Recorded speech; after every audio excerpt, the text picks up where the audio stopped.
In a world filled with challenges and opportunities, it's not just about having big dreams, it's about having the right approach to turn those dreams into reality. Whether you're navigating the competitive landscape of business or seeking personal growth, it's all about the approach. Welcome, everybody, to our next episode of The Approach. I have a really special guest on for us today. And again, our format of our show is, I call it The Approach because in my former life, I was an interrogator and counterintelligence agent for the U.S. Army. And everything was about the approach that we took with whatever it was that we were doing, mission-oriented or just sitting down and talking to people. So my co-host today is Barbara Ellison. She is a speaker, author, show host, certified personality trainer. I had to go back and read that a couple of times because I kept seeing personal trainer, certified personality trainer, certified dream coach, transformational life trainer, and founder of Wellness Playroom for the best version of yourself. So Barbara is on a mission to make happiness the norm rather than the exception by inspiring the world to live happy, healthy, debt-free, abundant lives, working with late career professionals to overcome stress, declining health, and financial insecurity so they experience a thriving retirement. So let's welcome Barbara Ellison to the stage. Welcome, Barbara. Well, hi, Davis, and welcome, everybody. Thank you so much for having me, Davis. This is such a fun talk. It's going to be a fun talk. Yes, absolutely. It is. Yep. So Barbara and I met actually quite a while back through a mutual friend, and she's actually been on the show before, Regina Bergman. Yeah. And so, it was just such a pleasure to be able to bring you on and to be able to come on and share the wisdom and knowledge that you have. So once you tell everybody a little bit more about yourself, I know I read your bio, but, go ahead and expand a little bit. All right. Well, I'm a transformation. I tend to think of myself as a transformational life trainer, but now I've kind of taken it to a whole new level. Mm-hmm. That's why I want to work with late career business professionals so that they thrive in life. Yeah. So often we think that we get to the retirement age and life is just going to kind of be like, sitting around having bonbons or so many people are so caught up in who they are in their job. They describe themselves by what they do, their job title and their job description, and they have no idea of who they are outside of that. Yeah. And making the transition to retirement, it's the thoughts of, gee, am I still going to be relevant?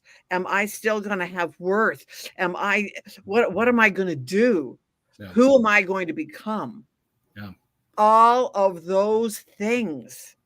And they can absolutely play havoc with your sense of identity, your sense of worth. And that's kind of, and how I came to that was after my husband passed away. I didn't expect to be a widow so young. And after he passed away and I woke up from my widow's fog, I realized that I had no idea of who I was outside of all the labels that I had put on myself of being a daughter, and then being a wife, and then being a mother, and then being a divorced failure, and then being a successful wife again, and then being a grandmother and a business owner, and now I'm a widow. Mm-hmm. Who's Barbara in all of that? Yeah. Well, that started my journey. I had to find out, who was I? Yeah.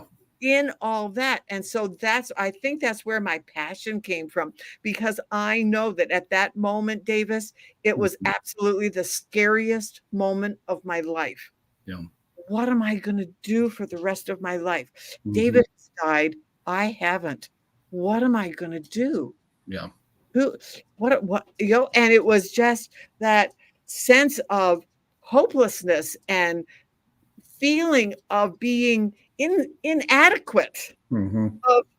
And I had led a successful life. Yeah. I came from a fairly well-adjusted family, had a successful career in several different genres. I had a thriving business in the wellness space. Mm-hmm. And yet in that moment, I was absolutely lost. Yeah. And I knew I had to find out. But the first thing, you talk about the personality science, that was one of the first things I did. Mm-hmm. Let's see, personality science. What's personality science? Yeah. Well, it's finding out who you are by what you value. Yeah. And once I did that, it was like, oh, yeah, Barb, this is what you're good at. And I quit beating myself up for the things I wasn't Yeah. and started celebrating the things that I was. Yeah. And that is so often what happens to people. They're so caught up in what they do Yeah. that they don't go past it. Yeah. And then all of a sudden they're facing retirement, 5 years from now, 10 years from now, 20 years from now. Mm-hmm. I have 40-year-olds are already thinking about, heck, what am I going to do when I retire? Well, what do I want to do when I retire? Or I've had several guys, especially men, who have said, you know what? I want to raise my children. I don't want someone else raising my children. Mm-hmm. And that is where it's like, okay, so now what? What's next? What can I do?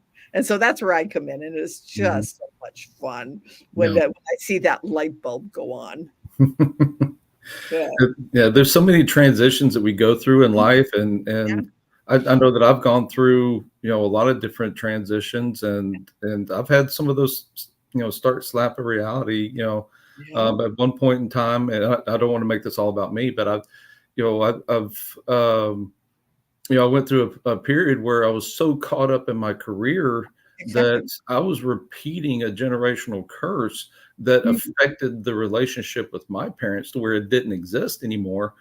And I was doing the same thing and ended up, trying to make a transition to, be a part of my kids' lives, because I didn't want them to grow up and say, well, my dad was great. He did everything he could to provide for us, but we never saw him. We never heard from him.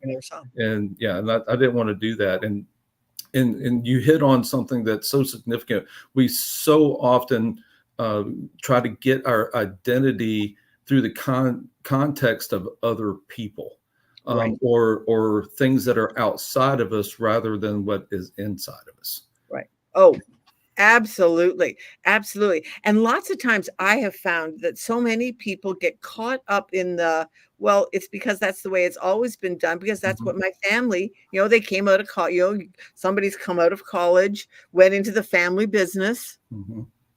And I had, I'll tell you one story. His name was Alex, and he lived in the south, down in Atlanta.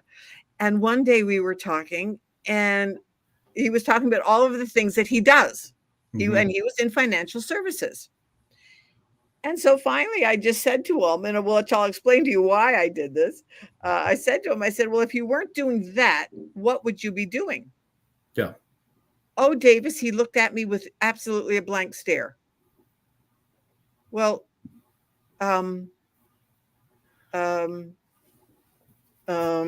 he said, but I've always done this because my family, it's my family business. And I said, but if you weren't doing that, what would you do? Yeah. Then he said the magic words. Well, as a kid, key there. As a kid, I always thought I would want to do this. And it took him several minutes of, and one of the things that I've had to really learn is to just stay quiet while they're processing that. Yeah. Let them process it. And then he finally came up. He said, well, as a kid, I always thought I would want to do that. And so I said to him, all right, well, so we're going to meet again in 2 weeks. What's one small step that you can do to move the needle towards that? Yeah. Again, blank stare. Yeah. But then he said, well, I guess I could do this. One small step. Fine. 2 weeks later, Davis, he came back the next meeting. He was like a changed man. Wow.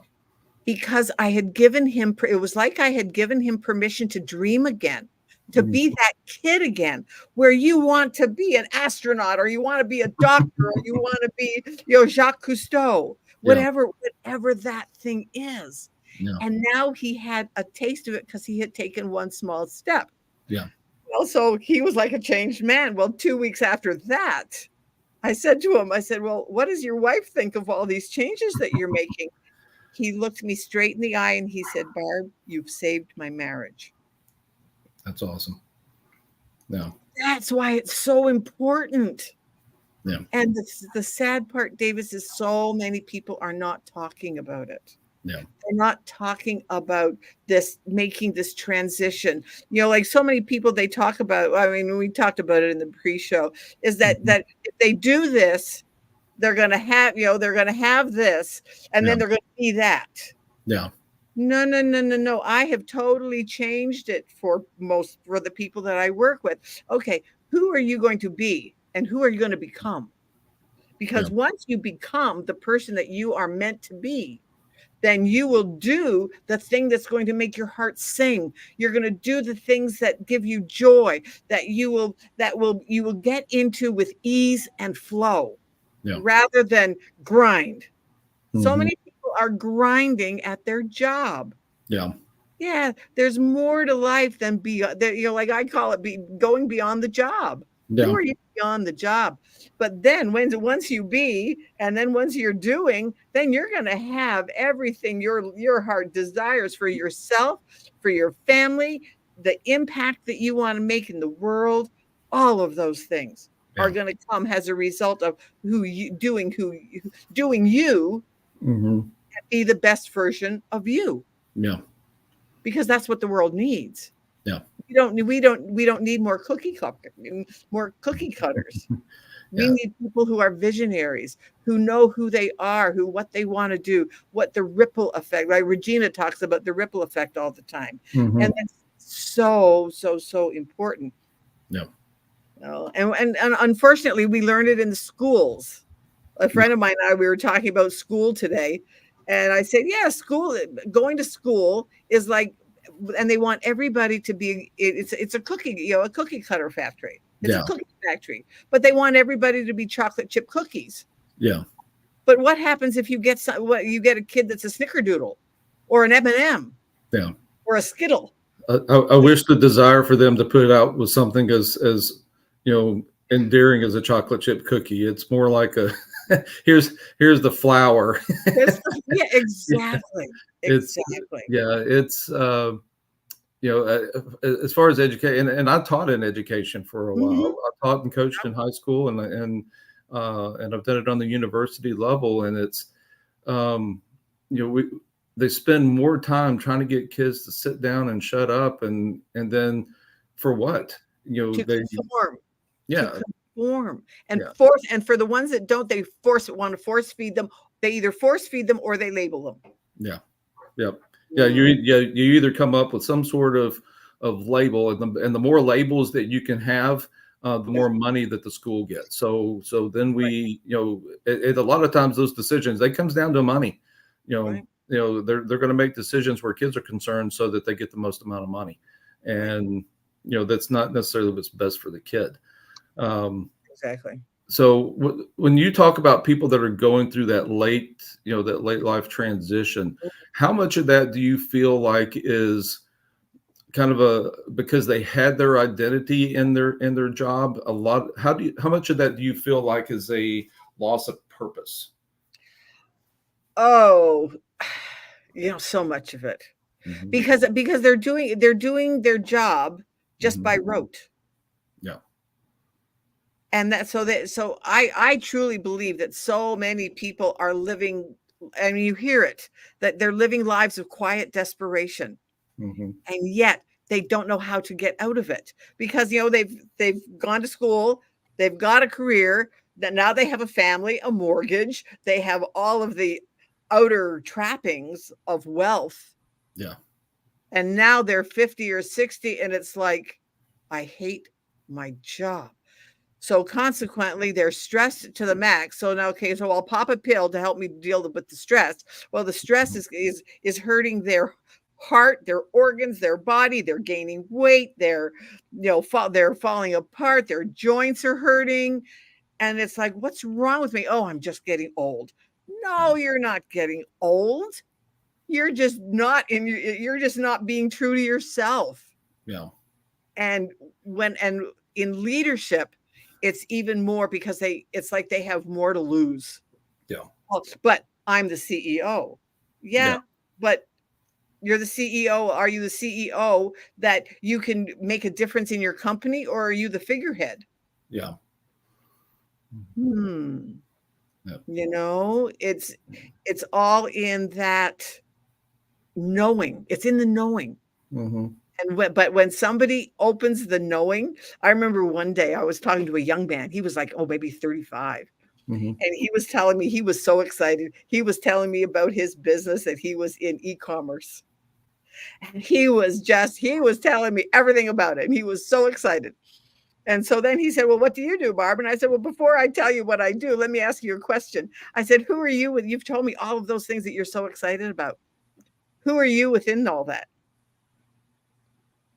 Oh, Davis, it was so funny. The look on his face. He just was like stunned. But then he said the good words. Oh, that's a really good question. And I knew he was going to be okay. Because it's when we start that introspection. And so many CEOs, they're so afraid of admitting that they're not happy. They've got everything. They've got the title, they've got the job, they've got the Lamborghini, they've got the chauffeur, they've got the private airplane. Yeah. But they don't have good relationship with their children. They probably have a better relationship with their secretary than they do with their wife. Yeah. But how do they get out of it? Yeah. It starts with one small decision. Mm-hmm. Something needs to change. And that's what I work with people with their 3 stories. The 3 stories is your backstory. We all have a backstory. But then we have a decision story. Yeah. Something has to change. But then you need to take action. So then you have your pivot story. Yeah. What did you do to make the change? You pivot. And sometimes you make a really good pivot. Sometimes not so much, but it's all a learning process. Yeah. When I look at the things that I have done over the last 10 years, it's like, oh, yike. But now I love my life. Yeah. And I'll tell you, I'll tell you my acronym. I'm a senior. I'm a successful, energetic, no-nonsense, inspiring, outrageous rebel looking for her next adventure. That is awesome. I'm a senior. And senior is for such a time as this. Yeah. We have experience. We have life experience. We have all sorts of things. We have so much to give. Don't give up. Don't give up. Yeah. And so many people that do, they don't get in touch with themselves. They fall either into drugs, alcohol, or death. Mm-hmm. And it's so unfortunate. So that's where I come in. I want people to thrive in retirement, or thrive now before they retire. Mm-hmm. Thrive in what you're doing now. You might love what you're doing, but you don't like to grind. Yeah. Let's find the thing that makes your heart sing. That purpose that you talked about. Yeah. What's your purpose? Yeah. Oh, yeah. That's definitely the journey that I know that I've been on in the last few years. And you know a little bit about my backstory, but it's I've spent the majority of my life in a survival mode. Exactly. And I have now crossed the 50 threshold, and I'm sitting there looking at what's coming, and because society tends to, once you get past the age of 65, society tends to just push you to the side. Mm-hmm. And so it's like, what am I going to do with that? What am I going to do in the next, because I know from my standpoint, I don't know that I'll ever, officially retire. I'll never retire. Yeah. Because how can you retire from helping people? I love talking to people. And if they want to talk to me, great. If they don't, that's okay too. Yeah. Because if they want help, if they want to make a difference in their lives, hey, you know what? If you want to thrive and start doing stuff in your life, hey, I'm your gal. Yeah. Some people are happy where they are. Yeah. Okay. That is your choice. It's your choice every day. Yeah. And I'm part of my transition right now is I'm trying to get to a point where I'm reclaiming more of my time and being more time conscious and time efficient in what it is that I do. Going into the consulting and speaking business, and my natural tendency, my personality is to just constantly grind all day and even into part of the evening. And I've had to force myself to stop doing that, and to back off and say, you know what? I can actually enjoy life. Maybe I could go pick up that fishing pole that's been sitting down in my garage for the last 10 years untouched and actually go use it. Right. One of the things that I do, especially with some of the executives, is that, okay, what do you schedule? Do you schedule your meetings? Well, yes. Do you schedule your leadership things? Yes. Well, do you schedule your dinners where you have to work because you are schmoozing clients and all that? Do you schedule those? Well, yes. Okay. Well, so when was the last time you scheduled an appointment with you? All right. And I make them answer. Yeah. When was the last time you scheduled time with you? And most of them go, well,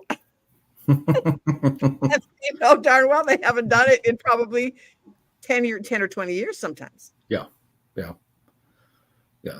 It's you talked about leadership, because that's one of my main topic areas that I speak into, and I talk about specifically resiliency and how adversity affects the personality of somebody that's in a position of leadership. Exactly. And are they emotionally intelligent and conscious of how it affects them? And it's interesting because you have these high level performers that they will develop that sense of emotional intelligence, at least the majority of them. Now, I've had some that I've have been working with that it's been more of a challenge than others, trying to get them to be more conscious. But then when you take them out of that environment, the resiliency doesn't transition over. For whatever reason, that it doesn't transition over once you take the title away. Exactly, because they're so caught up in their title and their job description. Yeah. They have no idea who they are outside of that. And that's one of the things that I'm also a positive intelligence coach.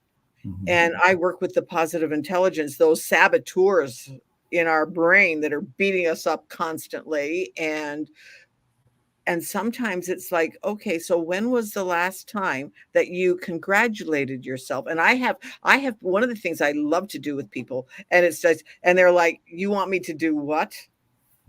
I have them do mirror work. Oh, yeah. You are looking at yourself in the mirror.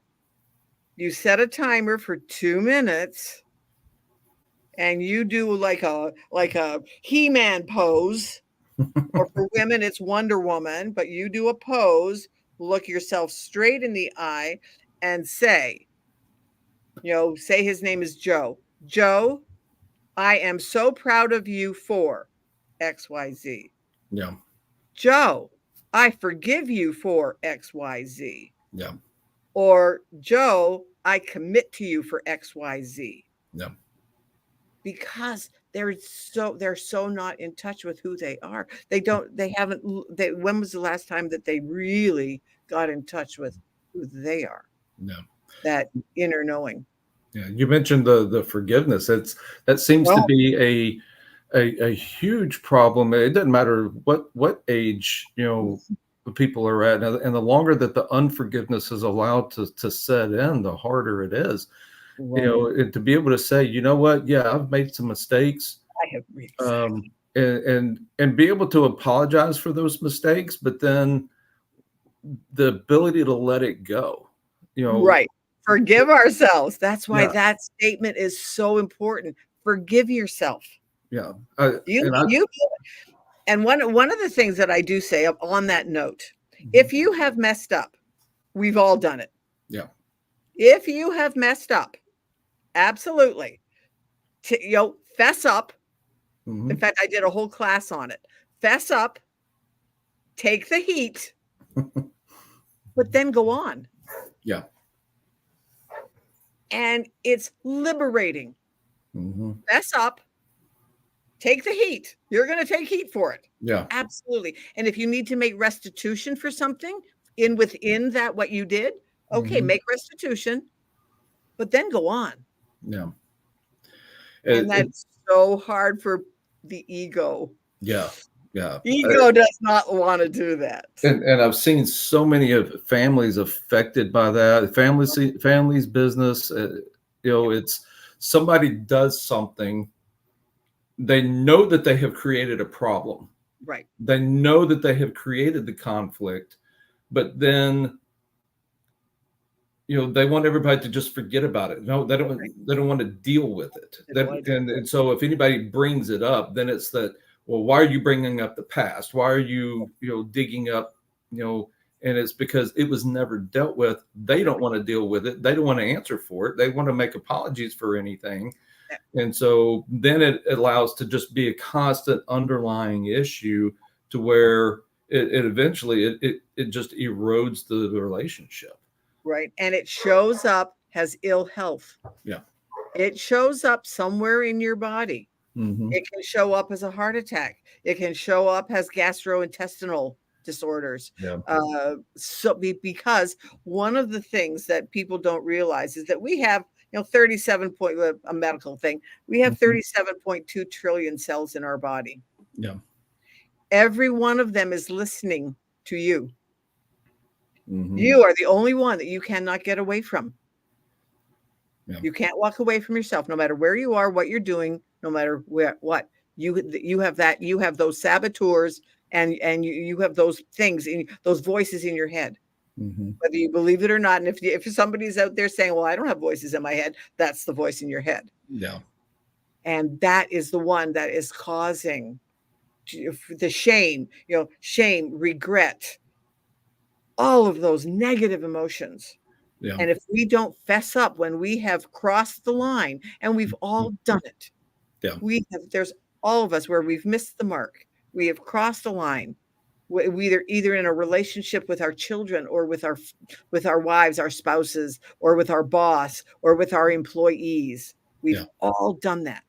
So fess up, take the heat, and then go on. Yeah.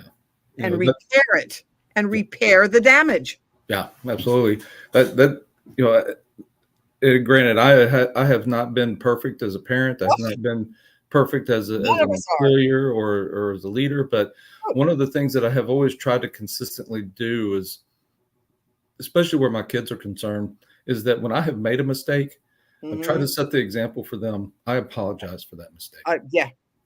Absolutely. And then I make strides and efforts not to do it again.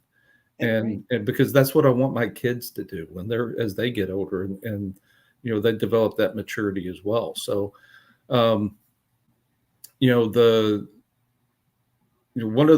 the things that we want to kind of touch on is we talk about approaches. So you have so many different avenues and so many different arenas that you have experience in and that you're working in. So one of my questions is that, what is something that you feel like is unique within your world, within your realm of experience that you do, that you feel like is unique in the approach that you have to do things, whether it's a problem solve or or dealing with a client or anything along those? What is something unique that you feel like you have to have a specific type of approach to deal with? Personally, I think it's the be, do, and have. Start there. Because once you start there, because if we can get to their base person, it's going to affect the other things. Yeah. However, so often people don't want to do it. And so sometimes I think for me, I really try to work on going around them a little bit. And one of the things that I have found very helpful, I do a personality assessment, and then I do a positive intelligence assessment. Let's see where you are now. Yeah. Because once they see it, it's kind of like, oh yeah, black and white. It's there. They filled it out. They've done it. Make sure and be honest with yourself. Yeah. But once they fill those things out, rather than them just thinking, ooh, well, yeah, this is what I think I should be doing or thinking. No, you have a concrete, this is your personality assessment, and this is your your positive intelligence assessment. These are the saboteurs that are beating you up, and this is your sage perspective that can help you through it. Yeah. Now, how are we going to take those things and put it into an everyday life? Kind of, I think of it really as a life hack. You have to get real with you. Yeah.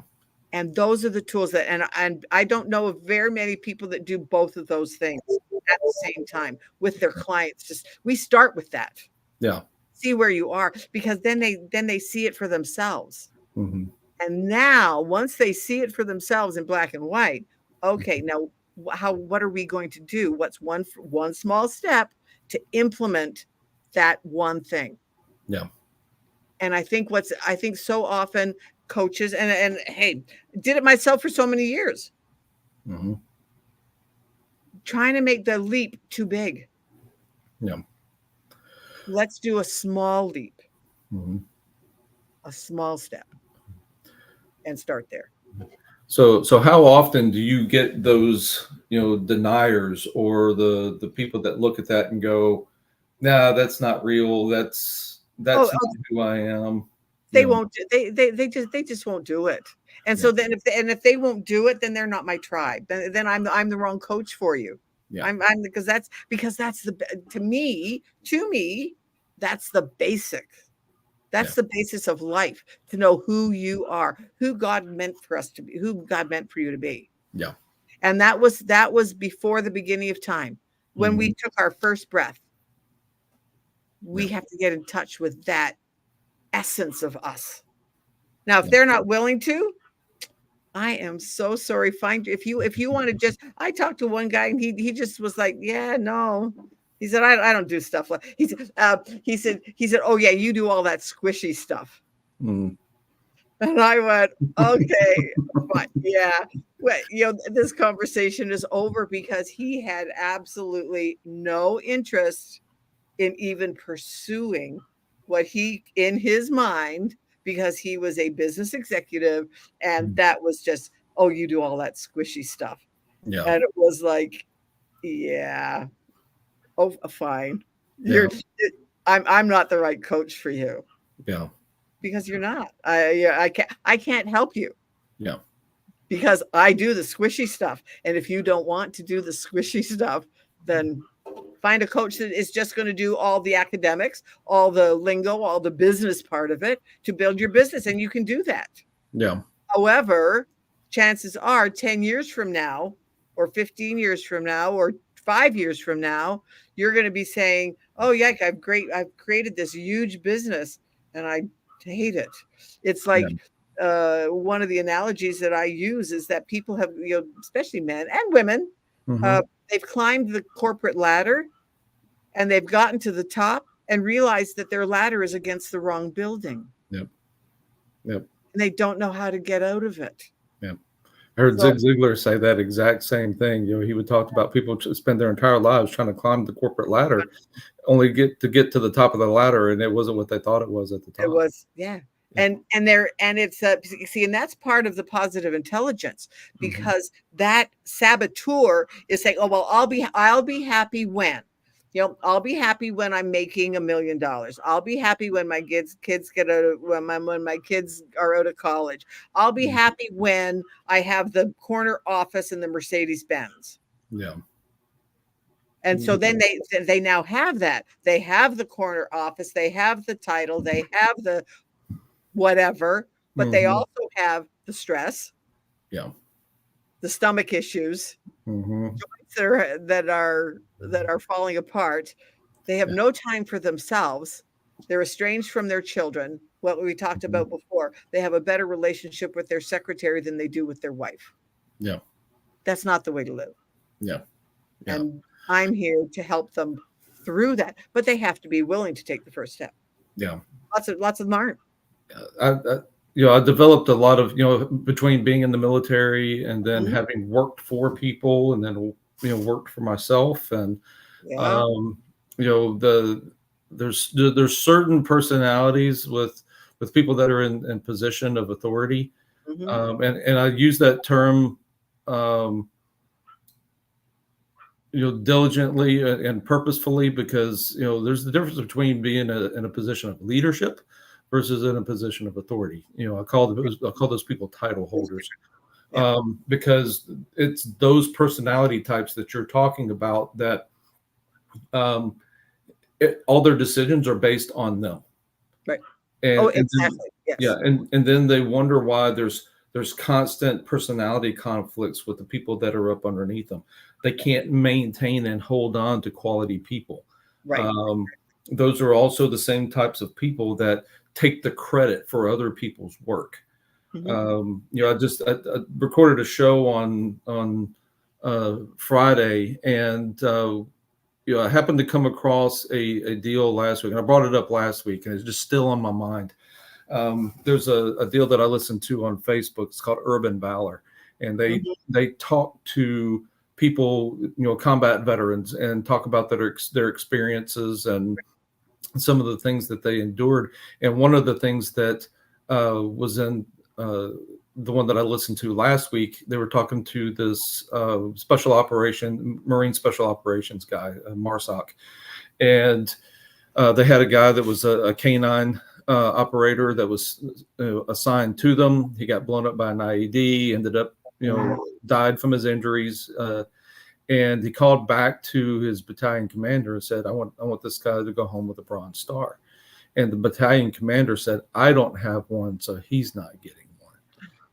And but I've heard those say, I mean, I experienced that in the military as well, but it happens more often than people think.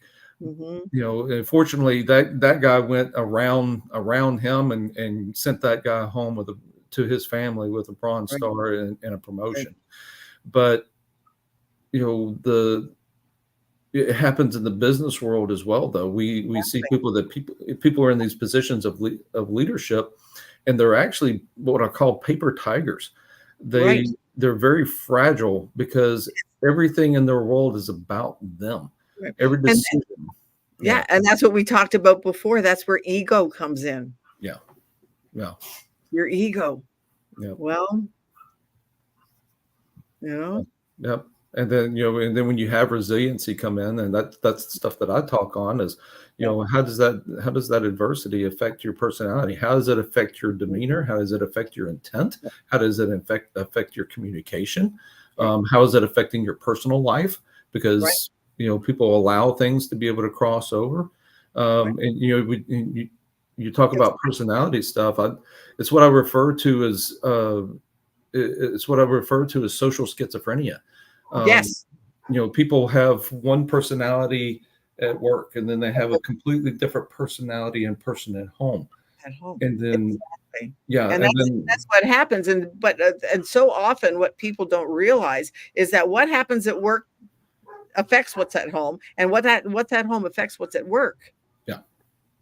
And if your ego gets in the way of those, that's where people run into trouble. They really do. It's so unfortunate, but what I truly believe that more and more people and thank you, Davis, for coming and doing this show, because as more of us start talking about it, and talk about resilience, and talk about leadership, and talk about the responsibility of leadership, of not letting your ego get in the way. As more of us are starting to do that, and people are hearing about it, and because right now it is absolutely not being talked about in so many circles. So many circles, it's not being talked about. However, it's starting to change, and I'm so grateful for you to have me on for us to talk about it, because it's an important subject. It's a needed subject.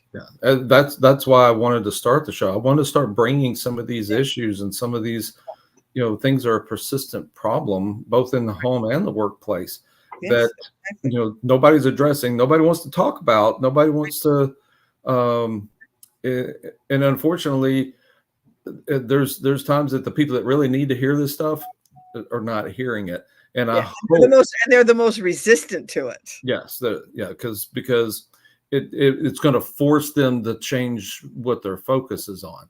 It forces them to be in that position of saying, well, if I make this change in who I am, what am I going to lose in the process? Right. And people aren't going to like it. Yeah. What are people going to say? Yeah. What are my colleagues going to say? Mm-hmm.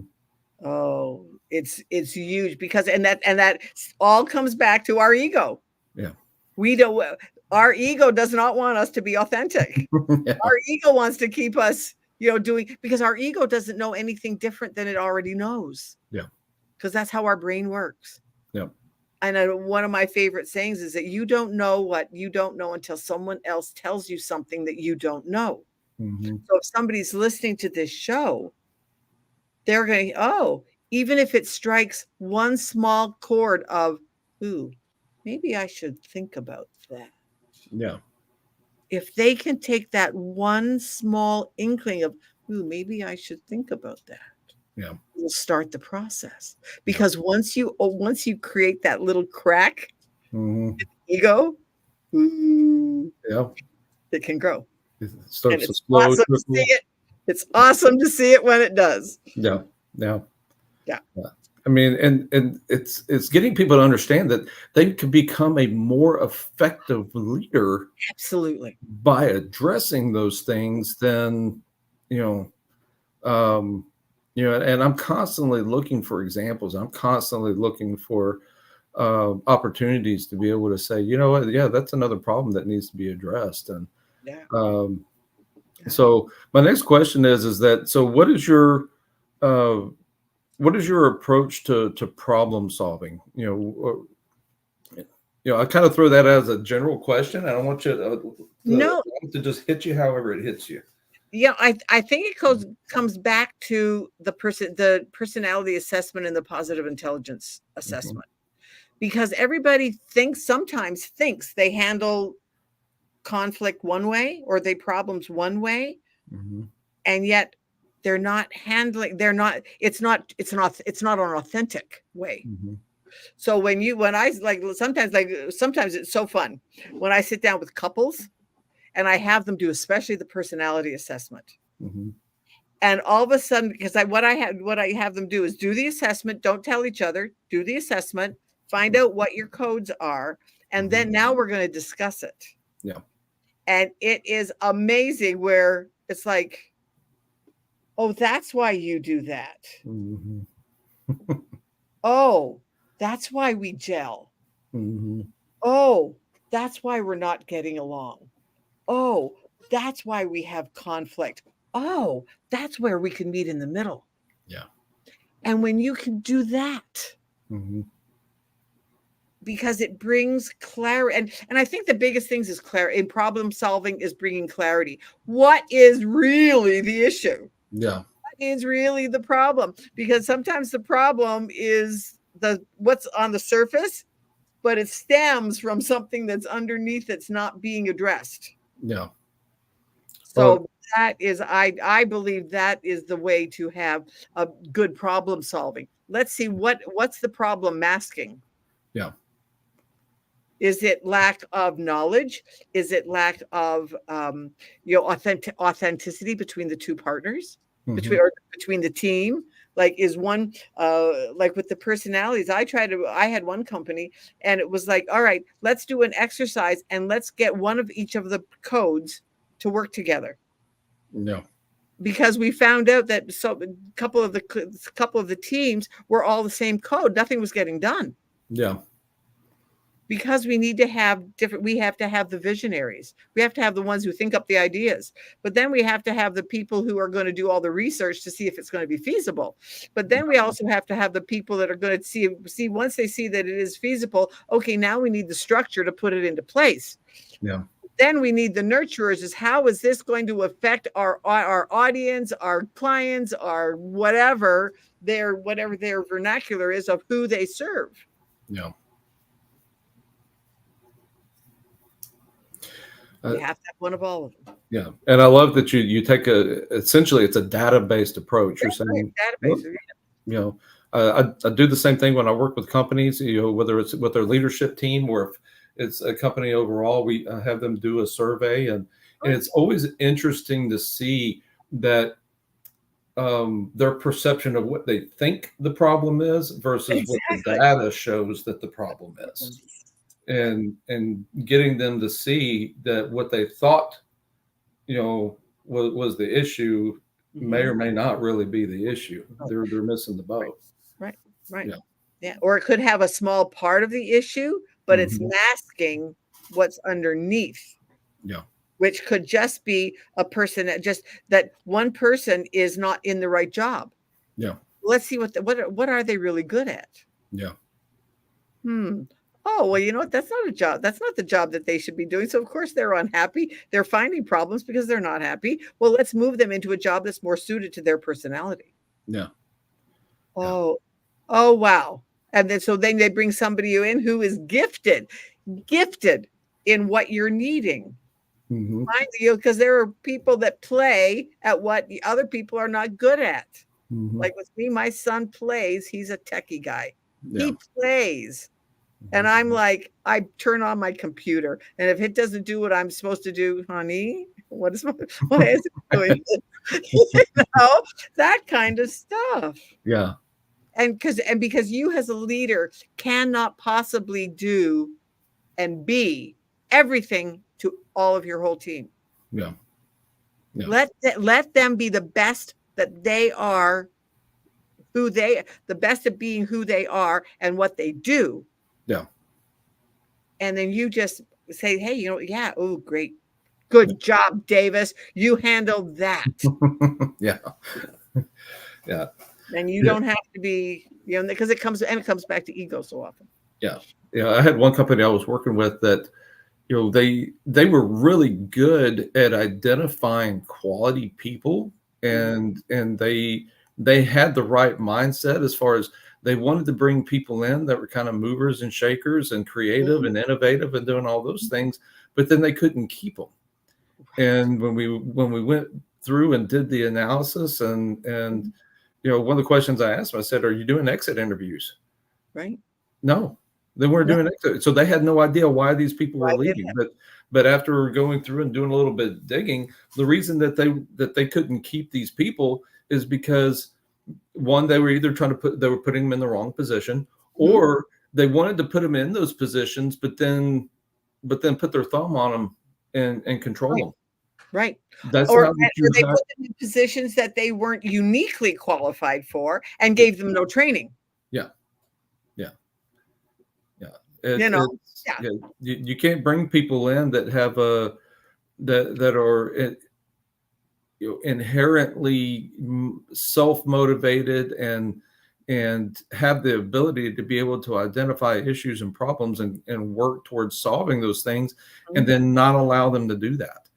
Well, yeah, it's like, okay, like a classic example is Steve Jobs. He was such a visionary.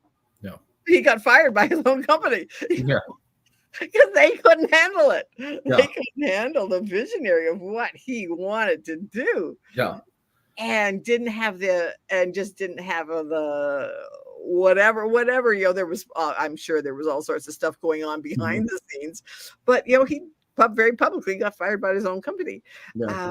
And so it's things like that happens to people. So yeah, it's such a complex situation, and yet sometimes it can be so simple. Yeah. Know who you are, find your purpose, your passion, what makes your heart sing. Yeah. And then when you do that, it will impact everything else and everyone else around you. Yeah. Yeah. Yeah. Well, Barbara, it has been an absolute joy and a pleasure having you on the show. Thanks so much for having me. Yeah, I told you that we would go about 30 minutes, and we're coming up on 50 now. So I'll be honest with you, every show, and this is the thing that I love, my guests have just been absolutely tremendous and just have such insight and knowledge that they are so ready to share. And I have yet to keep time, stay within the time frame Even the first episode that we did, I had Regina was on that episode, Yeah. and she brought in, she was my co-host, and she Yeah. brought on 3 very dynamic guests, Yeah. and we had a target goal of hitting an hour, and we in an hour and a half. Right. So Exactly. and it's one of those things. I hate to shut it down because it's there's just such knowledge and wisdom that is flowing out of those things. Well, So thank you. yeah. Thank you for your kind words. I accept them. So, yeah, it's fun. And I think that's part of it. If you're having fun doing what you're doing, making your heart sing, then it impacts everything. People can tell. Happiness and success leave clues. Mhm. Success and stress leave clues. Yeah. You're on medication, all your health is declining, your relationships are falling apart. Well, those are the clues. Yeah, there's breadcrumbs everywhere. There's breadcrumbs everywhere. So just be aware of them. Just be aware of them and address them. Yeah. Don't just kind of sweep them under the proverbial carpet kind of thing. Yep. So yeah. So as we're wrapping up, share your final thoughts and then tell people how to get a hold of you. And absolutely. On LinkedIn, I am Barbara Ellison. I am a founder of Wellness Playroom. So you can just put in Barbara Ellison Wellness Playroom. And would love to chat with you. Feel free to reach out. I do a complimentary session. And I can give you the assessments. They're free. Then you can decide if you want to go further with me. Absolutely. Because I'm not out to change you against your will. And yet it is so fun when I see the light bulb go on. As Regina says, sometimes you see the light bulb go on and you can see it from space. Because it's like, oh, you mean I can do this and still do this?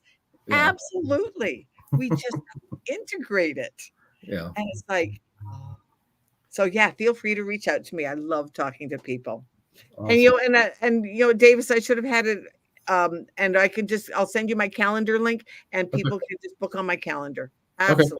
Okay. And I'll happily, post that calendar up for everybody to be able to see. And I'll make sure that I put it into the description on this show. Yep. So that people can reach out to you. So absolutely. I love talking to people.